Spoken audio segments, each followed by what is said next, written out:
আসসালামু আলাইকুম ওয়া রাহমাতুল্লাহি ওয়া বারাকাতুহু। আজ আমরা এমন তিনটি কাজ সম্পর্কে জানব, যে তিনটি কাজ করলে আল্লাহর প্রেম ও ঈমানের স্বাদ অন্তরের মধ্যে জাগতে থাকে। আজ আমরা এই তিনটি কাজ সম্পর্কে জানব। এক নম্বর কাজ হচ্ছে জিকির ও দোয়া। সব সময় আল্লাহ পাক রব্বুল আলামিনকে স্মরণ করা, সুবহানাল্লাহ, আলহামদুলিল্লাহ, আল্লাহু আকবার বলা।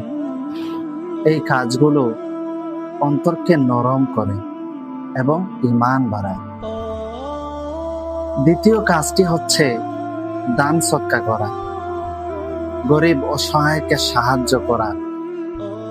দান সদকা শুধু মানুষের মুখে হাসি ফোটায় না, দান সদকা ঈমানকে দৃঢ় করে। তৃতীয় যে কাজ, সেটি হলো রাসূলুল্লাহ সাল্লাল্লাহু আলাইহি ওয়াসাল্লামের জীবন থেকে শিক্ষা নেওয়া।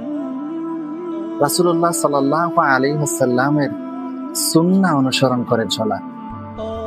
যদি আপনি এই কাজটি করতে পারেন, তাহলে আপনার অন্তরের মধ্যে ঈমান দৃঢ় হয়ে যাবে, ঈমানের শক্তি বেড়ে যাবে। তাই আজকে আপনারা কমেন্টে জানিয়ে যাবেন, এই তিনটি কাজের মধ্যে কোন কাজটি আপনারা আজকে থেকেই করার চেষ্টা করুন।